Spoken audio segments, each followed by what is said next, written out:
Buenos días, vamos a continuar con el tema 8, en el cual estábamos hablando de circuitos magnéticos. Si recordáis, en la última clase pues habíamos introducido el concepto de circuito magnético y lo habíamos empleado para resolver un caso muy importante, que era el caso del transformador.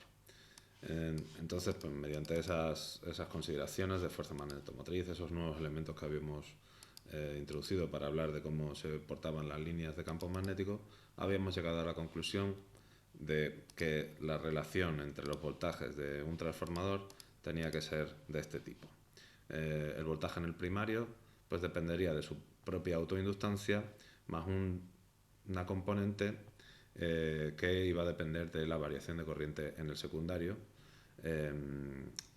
donde esa componente pues era la inductancia mutua y el signo con el cual yo tenía que tener en cuenta esa contribución pues dependía de cómo estuviera colocado el devanado mediante la convención del punto, de tal forma que si cuando estaban representados con los dos puntos en el mismo sentido, en el mismo lado, pues entonces esa contribución es positiva, y si estaban en sitios opuestos, un punto aquí y otro punto aquí, pues entonces esa contribución es negativa. ¿Vale? Entonces, cuando me encuentro un objeto físico de este tipo, un transformador, la representación circuital es esta, y esto rápidamente se puede transformar en esto, que son ya elementos como los que hemos visto, y esto ya sí lo sabemos analizar. Muy bien, lo que vamos a ver hoy es, primero vamos a dedicar una parte de la clase a ver otros modelos equivalentes, que pueden ser en determinadas situaciones más sencillos incluso que este de aquí. Y en la segunda parte pues hablaremos en mucho detalle de los transformadores ideales, un tipo especial de transformador en el cual pues se simplifican muchas cantidades y también son más sencillos de resolver que el caso más general, que es el que hemos visto hasta ahora. Muy bien, pues cuando tenemos esta situación de aquí, que es bastante común, a veces ocurre que los dos bobinados del transformador tienen la misma referencia, esto ya pues a lo mejor es tierra o ya depende del caso, pero tienen la misma referencia, pues entonces vamos a ver que en ese caso podemos sustituirlo por esta expresión, por este circuito de aquí, ¿vale? Vamos a verlo. Vale, entonces, como digo, si tenemos este caso de aquí, vamos a pensar un transformador y, bueno, pues para inicialmente no liarlo mucho, vamos a suponer que las tensiones están en el mismo sentido. Entonces por aquí aparece una corriente I sub 1, tensión V1, I sub 2, tensión V2, y entonces hemos dicho que V1 pues es L sub 1, diferencial de I sub 1, diferencial de T, más M, diferencial de I sub 2, diferencial de T, ¿vale? Entonces, para el caso en el cual estos dos puntos son eléctricamente el mismo, nuestra propuesta es que podemos sustituir este transformador por esta configuración en T, ¿vale? Una red T, donde esta inductancia tiene valor L sub 1 menos M, L sub 2 menos M, y esta tiene valor M, ¿vale? Pues vamos a ver, vamos a demostrar que con este esquema circuital reconstruimos esta ecuación, ¿vale? Pues entonces, si esto es I sub 1, esto es I sub 2, esto de aquí hemos dicho que es V1, esto vuelve a ser, esto es V2, esto es un 2. Pues entonces vamos a aplicar aquí la ley de Kirchhoff, y entonces ¿qué tenemos? Pues tenemos V1 menos L sub 1 menos M, diferencial de I sub 1, diferencial de T, menos M, diferencial de I sub 1, diferencial de T, menos M, diferencial de I sub 2, diferencial de T. Vale, estoy contando esto dos veces porque realmente hay dos corrientes. La corriente, si aplico aquí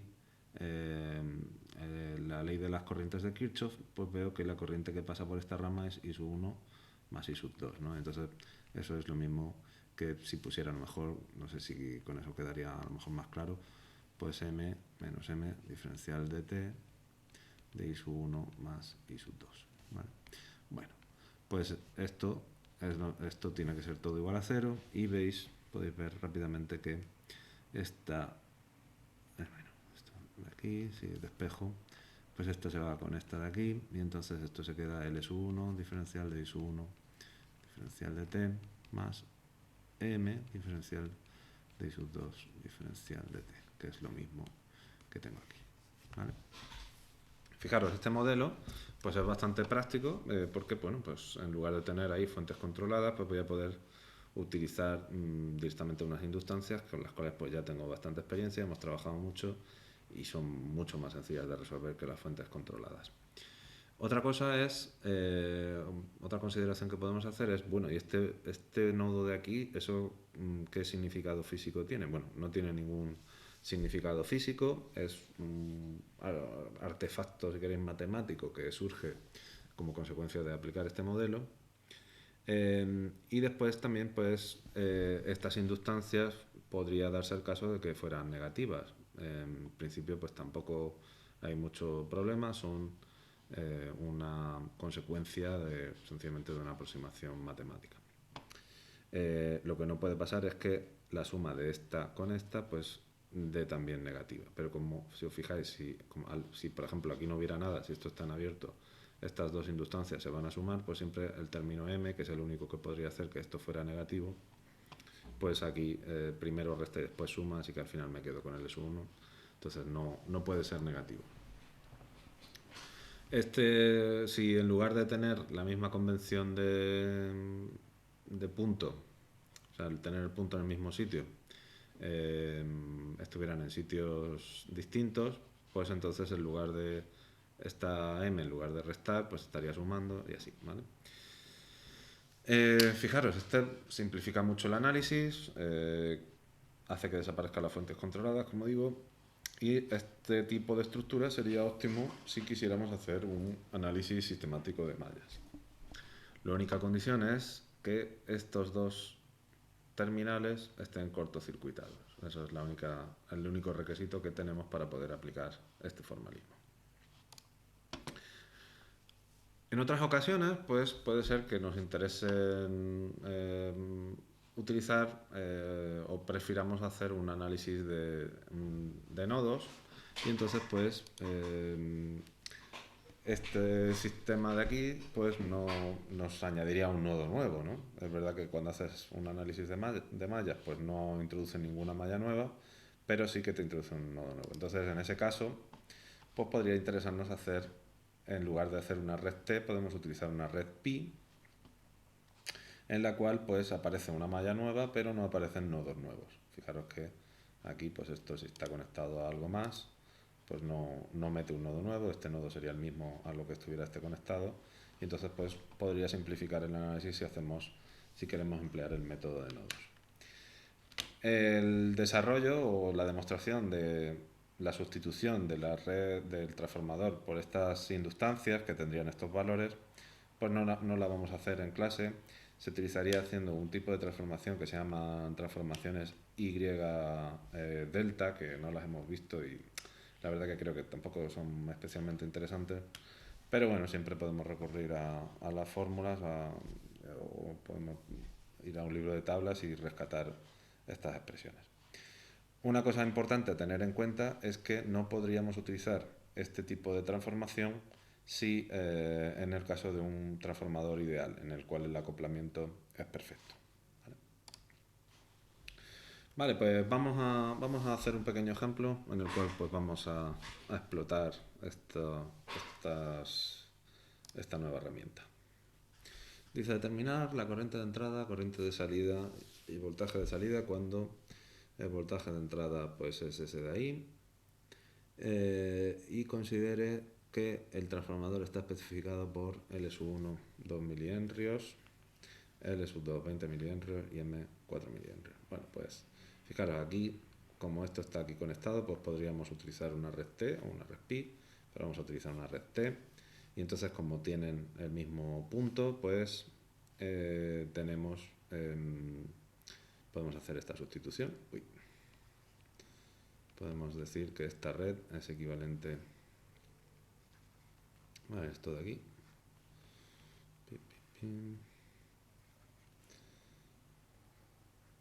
Y aquí tenemos, bueno, esto voy a poner, dice que es un capacitor en serie con un resistor, ya lo voy a poner aquí directamente. Vale.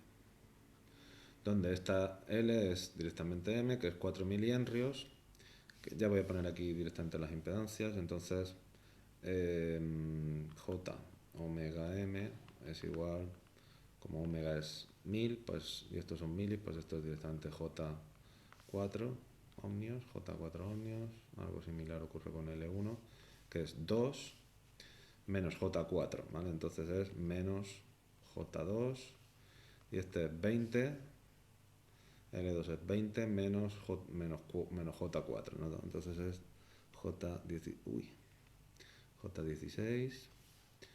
Y después aquí tenemos un capacitor de 50 microfaradios, pues la impedancia del capacitor hemos dicho que es 1 partido J omega C, y entonces es 1 partido J 10 elevado a 3 por 50 por 10 elevado a menos 6, ¿no? Y entonces esto cuánto da, pues esto da menos 20, menos J20, ¿vale? Al final menos J20 ohmios, menos J20 ohmios, y esto pues es un resistor, que esto no hay que hacerle nada, esto son 5 ohmios ya directamente. Muy bien, fijaros, pues aquí tenemos, podríamos hacerlo de muchas maneras, podríamos calcular aquí las impedancias equivalentes, ¿no? Vamos a utilizar el método de las mallas. Voy a acelerar un poco el vídeo porque creo que tampoco tiene tanto interés, esto ya lo hemos hecho otras veces, ¿vale? Entonces lo único que voy a hacer aquí es poner aquí 10, 0, ¿vale? Que sería el fasor de voltaje de entrada.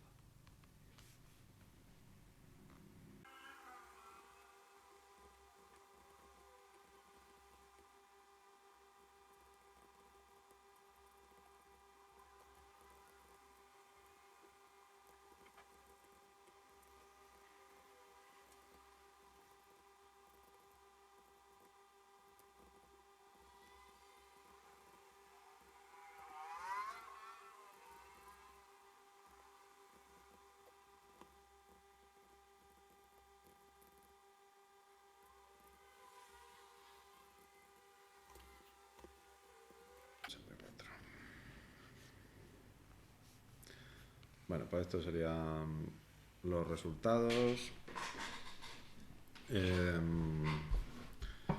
Y bueno, y el voltaje de salida sería sencillamente multiplicar por I sub 2, así que, bueno, pues ya está. Aquí os lo dejo un poco como referencia. Bueno, vamos a ver ahora, pues, en el transformador ideal, que lo vamos a ver como un paso al límite, un caso límite de transformador real en el cual la permeabilidad relativa, la permeabilidad magnética del núcleo, es muy muy alta. Si recordáis, pues nosotros habíamos hecho este análisis para encontrar las ecuaciones de voltaje-corriente entre los dos solenoides. Entonces, si la permeabilidad magnética es muy muy alta, eso quiere decir que no va a haber ninguna línea de flujo que se vaya por aquí, se vaya por el medio que no sea el núcleo, ¿no? Entonces, el eslabonamiento del flujo va a ser perfecto. Esto va a formar un eslabón perfecto entre los dos solenoides. Si eso es así, pues bueno, vamos a ver qué pasa con las distintas magnitudes que habíamos definido, ¿vale? Entonces, pues una de las que habíamos definido era el coeficiente de acoplamiento, que habíamos llegado a la conclusión que tenía esta expresión de aquí.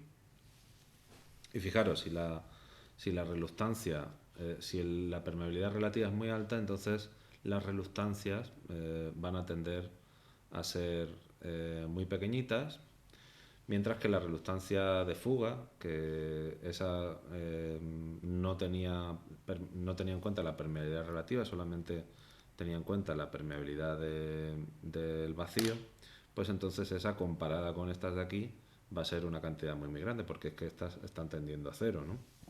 Entonces, pues en ese caso, RL es muy grande comparada con R1 y R2, así que esto de aquí pues tiende a 1, ¿vale? Entonces, como el coeficiente de acoplamiento tiende a 1, pues M es exactamente igual a la raíz cuadrada de las dos autoinductancias.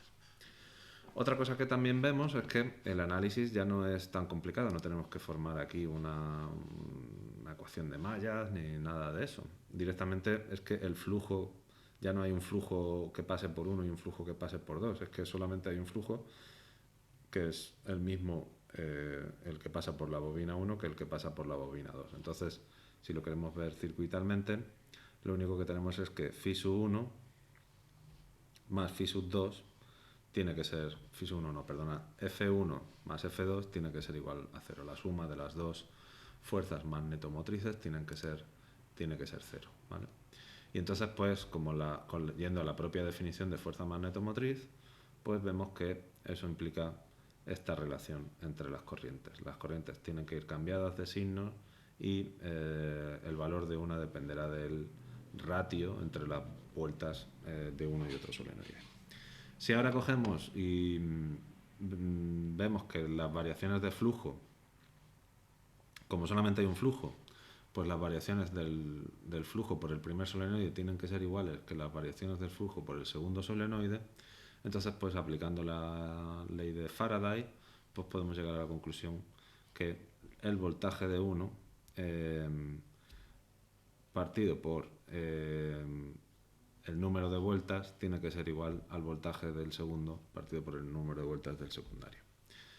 Una cantidad muy importante cuando hablamos de transformadores pues es la razón de vueltas, que no es otra cosa que el cociente entre el número de vueltas del secundario y el número de vueltas del primario, ¿vale? Fijaros, entonces si la tensión que cae en el primario viene determinada por la tensión de secundario y viceversa, y también la corriente del primario viene determinada por la corriente del secundario, entonces en lugar de tener que poner una autoinductancia, pues es que directamente podemos escribir estos modelos circuitales. La corriente I sub 1 es igual a menos N por I sub 2, ¿vale? Que es lo que habíamos deducido aquí. La tensión V2 es igual a N por V1, ¿vale? Es N por V1, que es esto que teníamos aquí, ¿vale? Donde estoy usando N, que es este cociente, ¿vale? Si preferimos aquí tener una fuente controlada de tensión, bueno, pues podemos hacerlo sabiendo que V, solo que en vez de multiplicar por N, pues tenemos que dividir por N, ¿vale?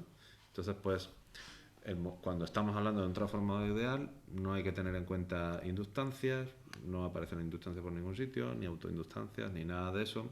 Todas esas cantidades las podemos ignorar y lo único que tenemos que tener en cuenta, o lo podemos sustituir todo por un modelo en el que solo aparecen fuentes controladas de esta forma tan sencilla. Un concepto muy importante cuando hablamos de transformadores ideales es el de red referida.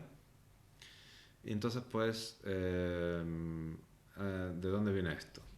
Bueno, esto viene de que el modelo probablemente o el circuito más común en el cual aparecen transformadores que se pueden aproximar como ideales, pues vendría a ser una cosa así, ¿vale? Tendríamos una red fuente que tiene pues una tensión, una impedancia interna. Después tendríamos un transformador y después tenemos una impedancia de carga, ¿vale? Entonces, es posible, y lo vamos a demostrar, olvidarnos totalmente del transformador y sencillamente multiplicar esta impedancia por una cantidad que va a depender del número de vueltas Y, y en ese caso, pues diremos que estamos trabajando con la red referida a la fuente. O sea, esta carga está referida a la fuente. Entonces, no hace falta que miremos pues nada del transformador, ni modelo de fuentes controladas, ni nada. Directamente dividiendo por el número de vueltas del transformador, la razón de vueltas del transformador, ya lo estaríamos teniendo en cuenta. Alternativamente, pues también podríamos hacer un poco lo contrario. En lugar de referir o de escribir la carga en la red de la fuente, podríamos llevarnos la fuente a la red del secundario, ¿vale? Vamos a verlo.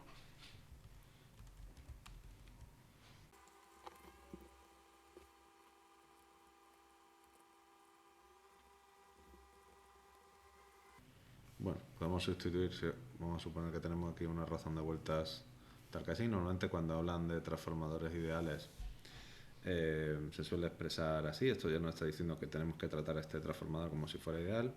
Y entonces pues podemos utilizar, por ejemplo, pues este modelo.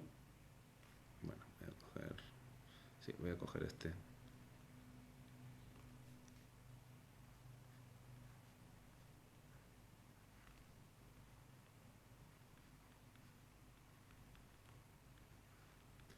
¿Vale?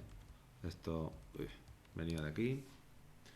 Entonces estoy en este caso de aquí. Entonces el voltaje de esta fuente controlada va dividido por el número de vueltas. Entonces esto sería V2 partido por N. Y esta fuente de corriente pues es I sub 1 partido por N. ¿Vale? Entonces vamos a ver. El voltaje V2, que sería este de aquí, ¿cuánto vale? Bueno, pues vale directamente V2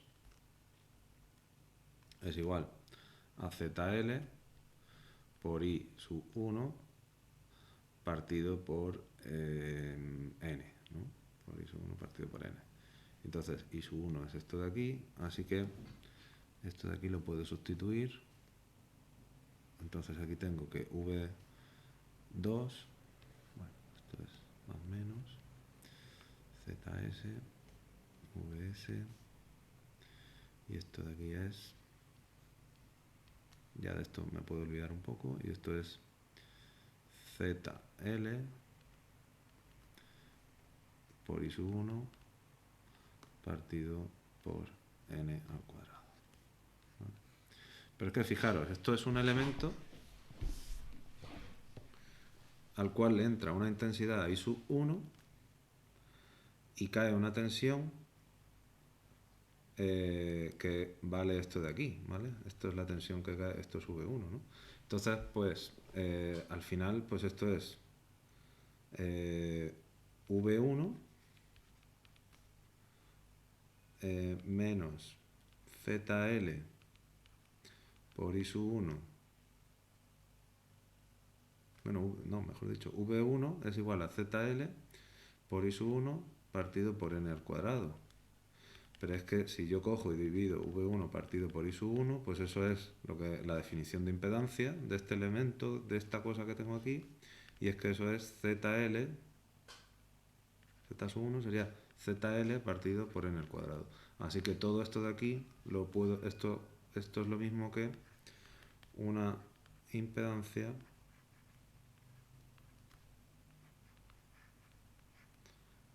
de valor ZL dividido por el número de vueltas del transformador al cuadrado, ¿vale? Fijaros, es muy potente, esta forma de razonar es muy potente porque pues, simplifica muchísimo el análisis.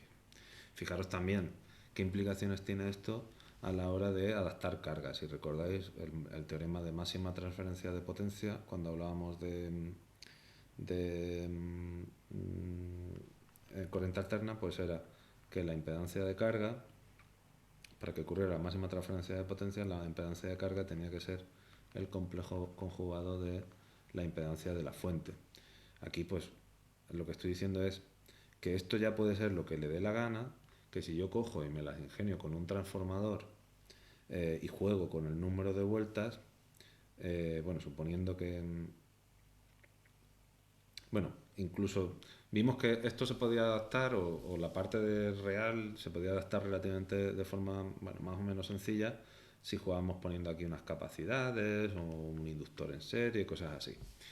Pero es que ahora estamos diciendo que incluso vamos a pensar en esto como una impedancia que solamente sea real, ¿vale? Entonces, RL tiene que ser igual a RS. Esa parte no nos la habíamos conseguido quitar. Pues tienes una resistencia que no era igual que la resistencia interna del generador, pues se acabó.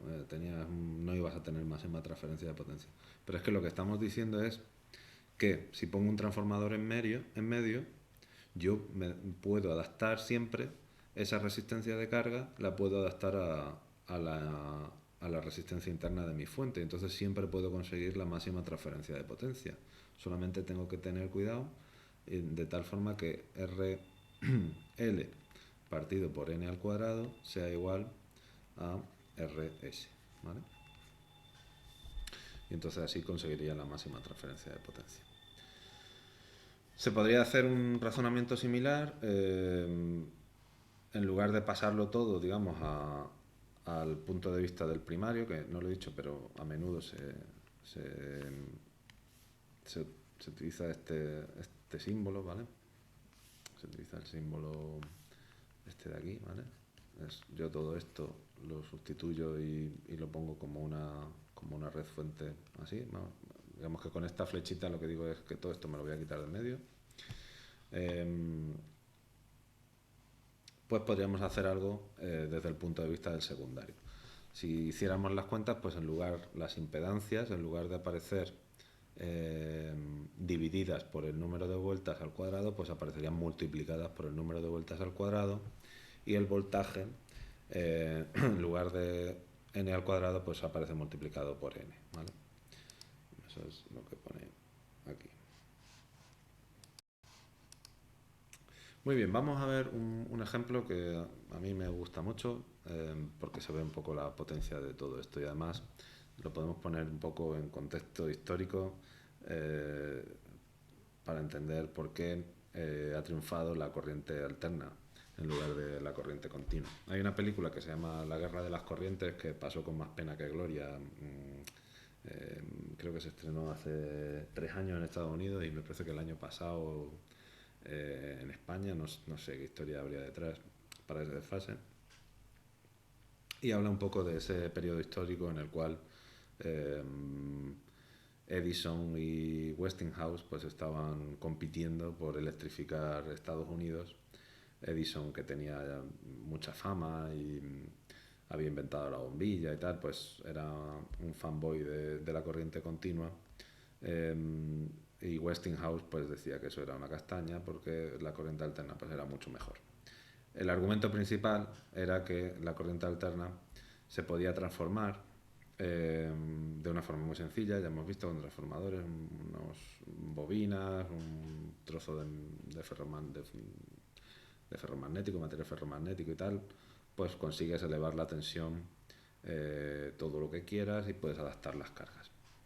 Edison, bueno, pues tenía otros argumentos, pero al final la consecuencia de no poder transformar la energía de una forma sencilla era que tenías que poner centrales eléctricas cada 5 kilómetros, mientras que Westinghouse podía tener, pues con corriente alterna, podía tener una central única para que llegaba mucho más lejos, porque era capaz de aumentar la tensión, y entonces pues tenía muchas pérdidas por la línea. Eso es lo que vamos a estudiar en este ejemplo.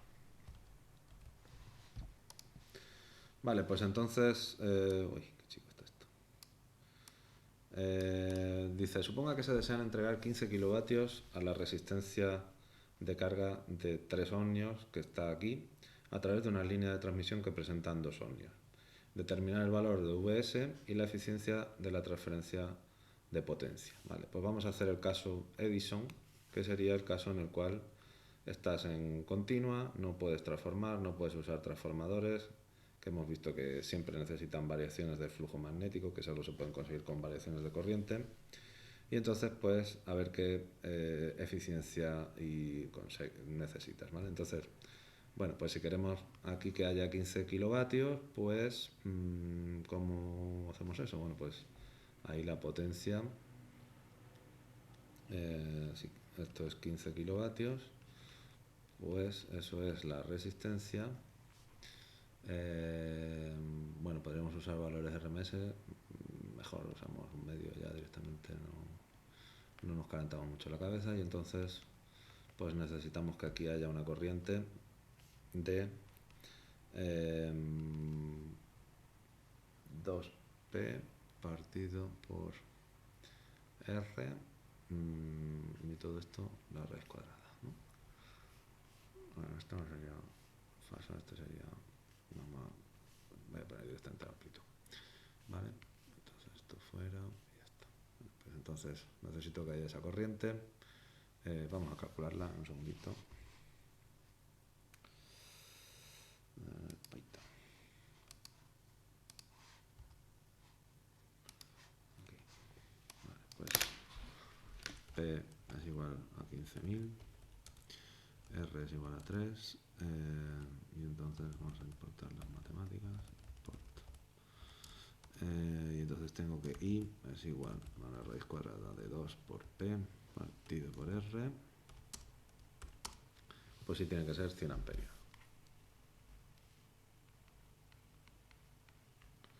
100 amperios, ¿vale? Ese es el objetivo, hacer que por aquí pasen 100 amperios. Entonces, bueno, pues si tienen que ser 100 amperios, pues VS es igual a la R total, que sería 2 más 3 por 100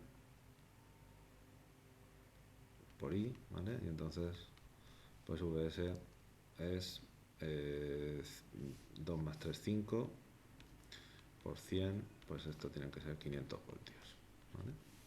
VS son 500 voltios. Muy bien, pues ahora vamos a ver la eficiencia. La eficiencia de Edison es la potencia que consigue entregar, esta P, partido por la potencia total, ¿vale? Partido por la potencia total. O a veces lo hemos puesto la potencia de la fuente más la potencia de la carga. Bueno, eso es la potencia total. Y entonces es la potencia, estos son 15 kilovatios, ¿vale? Hemos calculado para eso. Partido por pues 100, sería 5 por 100 al cuadrado. A ver, creo que he hecho algo mal, ¿no? Vale, más fácil, mejor, sí. Me ha ido un poco la olla. Vale.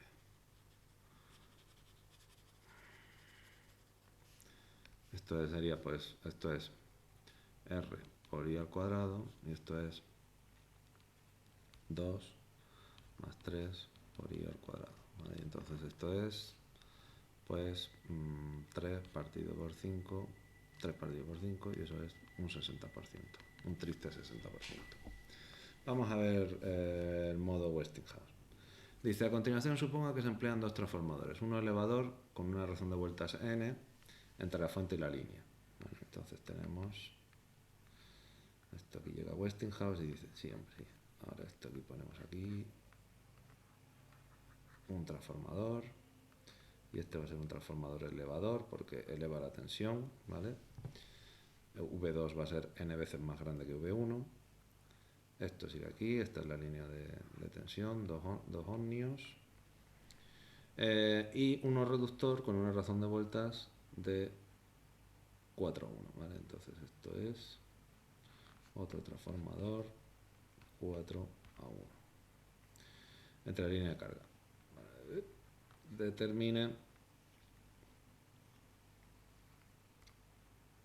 esto es la resistencia de antes, ¿vale? Determine el valor de n para entregar la misma potencia y calcule la eficiencia en este caso. Bueno, pues vamos a utilizar esto que acabamos de aprender de las redes de referidas y entonces pues yo sé que si me traigo esto aquí, pues sería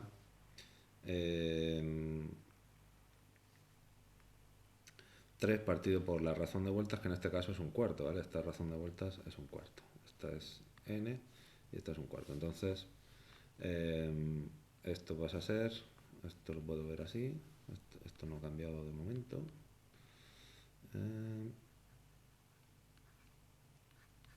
Bueno, sí, venga. 1n,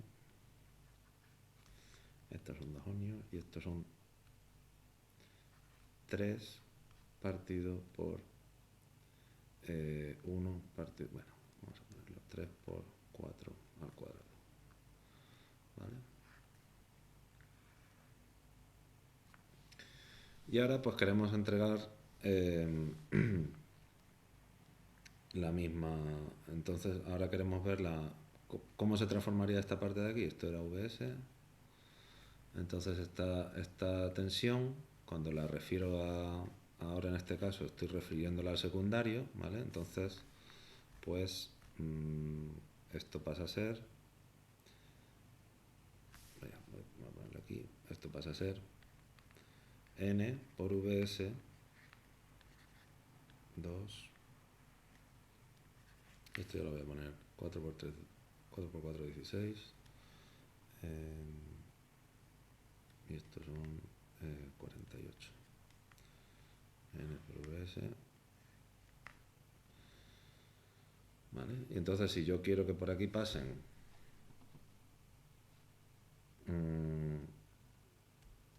si quiero que por aquí pasen 100 amperios, por aquí tienen que pasar 25 amperios, ¿vale? Porque la corriente de aquí es 4 veces más pequeña, ¿vale? Entonces yo necesito que por aquí pasen 25 amperios, ¿vale? Y entonces pues n por Vs partido por 50 tiene que ser igual a 25, ¿vale? Y entonces pues esto ya lo habíamos calculado antes, esto eran 500, pues n es igual a 25 partido por 10. Entonces la razón de vueltas es 2,5. ¿Vale? Vamos a ver la eficiencia en este caso, pues la eficiencia sería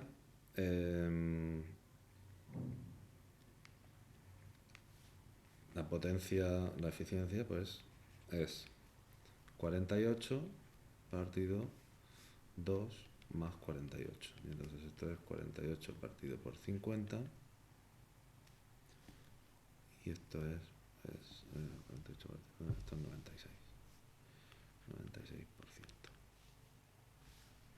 Vale, fijaros, Westinghouse le pega una paliza a Edison. En resumen,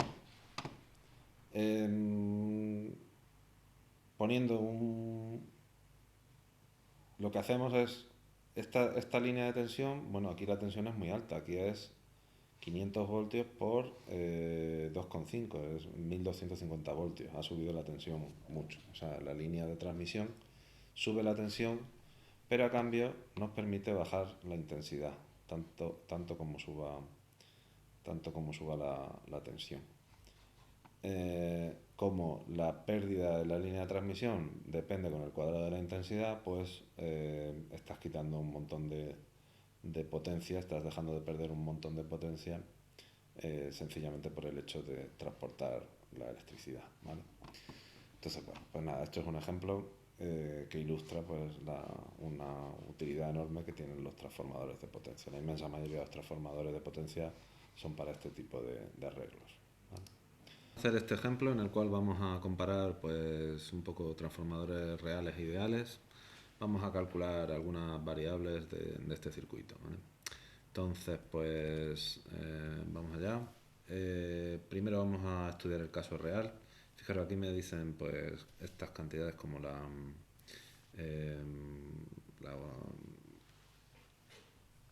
impedancia de la bobina del primario, la impedancia del secundario, la impedancia... Vale, vamos a ver cómo podemos transformar estas cantidades a la única cantidad que tiene un transformador ideal, que es la razón de vueltas. Bueno, si nos fijamos en una de las transparencias habíamos definido la inductancia en función de la reluctancia, ¿no? Y el número de vueltas al cuadrado. En el caso ideal, la reluctancia R11, como RL es mucho más grande que R2, pues entonces esto se queda R1 más R2. Y esto de aquí se queda R2 más R1, que es lo mismo que R1. Entonces, en los dos casos, esta cantidad que está aquí en el denominador es la misma. Así que si bien yo no puedo determinar cuánto vale la inductancia, relacionar la inductancia y el número de vueltas sin conocer la reluctancia, sí que te puedo calcular el cociente entre L1 y L2. Entonces, para un transformador ideal, ¿no? Entonces, en un transformador ideal esto es N1 al cuadrado partido N sub 2 al cuadrado, y entonces pues la razón de vueltas, que era N2 partido por N1, tiene que ser la raíz cuadrada de L2 partido por L1. No tengo directamente esta cantidad, pero puedo multiplicar arriba y abajo por omega. Uy, aquí estos 200, esto es que hay una rata, esto lo he puesto en 1. Que es lo que viene en el Bruscal del cual está cogido el ejemplo, y además así es que salen más bonitos los números, si no es un horror. Y entonces pues esto es 2500 partido por 100, y esto es pues 5, ¿vale? Vale, pues si esos 5, pues ya pues, por ejemplo, para saber la impedancia de entrada en el caso ideal, es muy sencillo. Podemos referir la impedancia al primario, y entonces pues es z partido por 5 al cuadrado, ¿no? Z partido por 25, y entonces pues la impedancia de entrada pues es directamente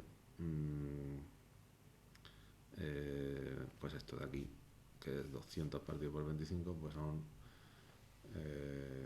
8 ohmios, ¿no? Impedancia de entrada 8 ohmios.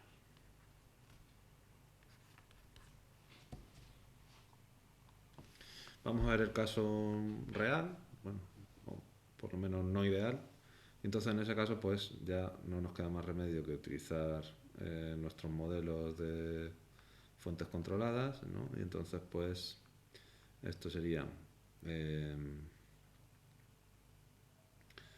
omega m, estamos ya aquí con los fasores, bueno, en realidad esto sería j omega m, y esto sería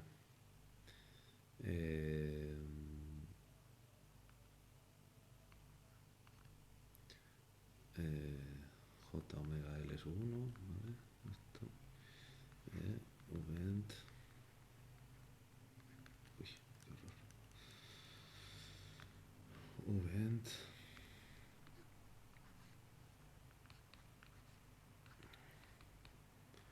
j omega m, j omega l sub 2, y aquí la impedancia z.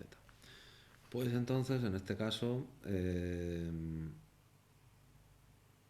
esto sería j omega m de i sub 2, ¿vale? Y este es j omega de i sub 1, ¿vale? Pues en este caso pues tenemos vamos a aplicar aquí la ley de Kirchhoff, y entonces tengo que j omega m por i sub 1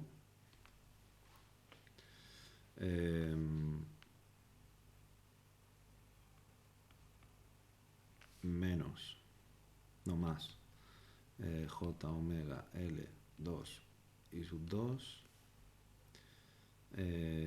más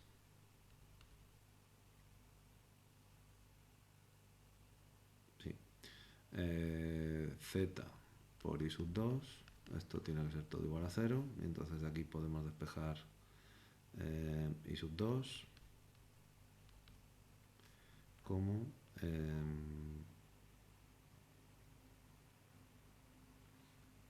j omega m partido j partido por z más j omega L2 por I1. ¿Vale? Fasor.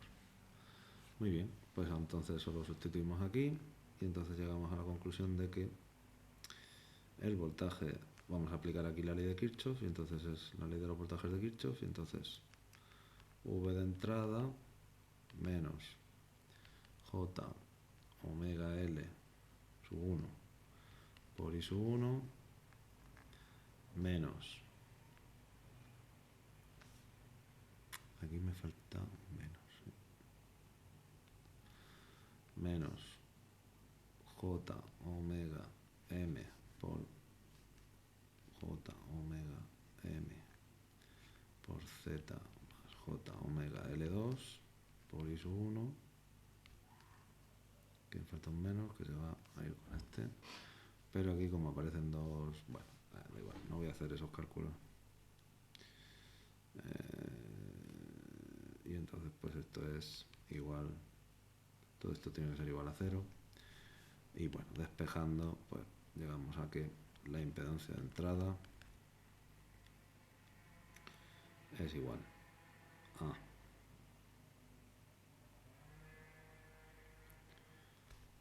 vamos a ponerlo así, J omega M cuadrado menos J omega L1 partido por Z más J omega L2.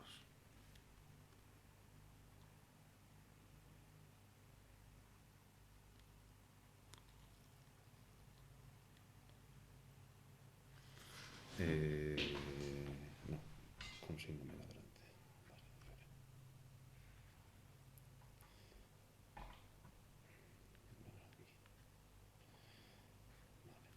Y entonces pues vamos a simplificar un poquitín. Entonces el J omega L1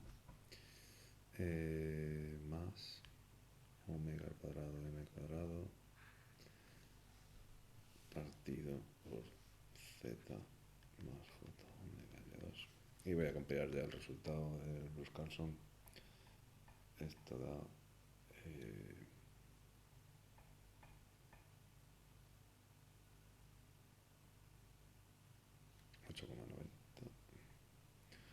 8,90 30,3.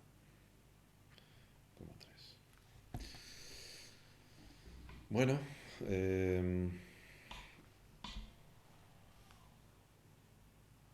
la corriente, pues, o sea, la impedancia es un poquito distinta, es mayor y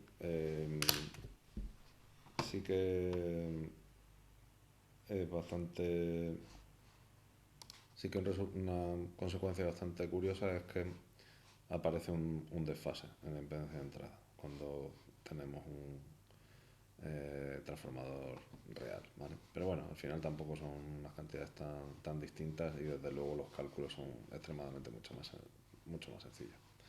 Bueno, pues lo dejamos aquí. Repasaremos todo esto cuando hagamos los problemas. En la clase de hoy pues hemos ya cerrado el tema de circuitos magnéticos. Hemos visto un caso más en el cual se simplifica bastante los análisis cuando tenemos transformadores que están con uno de sus terminales conectados entre sí, con dos de sus terminales conectados entre sí, y después hemos estado hablando bastante de transformadores ideales. Hemos terminado la clase con un par de ejemplos. Uno de ellos pues ilustraba un poco la guerra de las corrientes y la ventaja de la corriente alterna sobre la continua a la hora de transformarlo y cuando hay que transmitirle a largas distancias, y otro pues en el cual hemos comparado un transformador real con uno ideal. Lo dejamos aquí y un saludo a todos.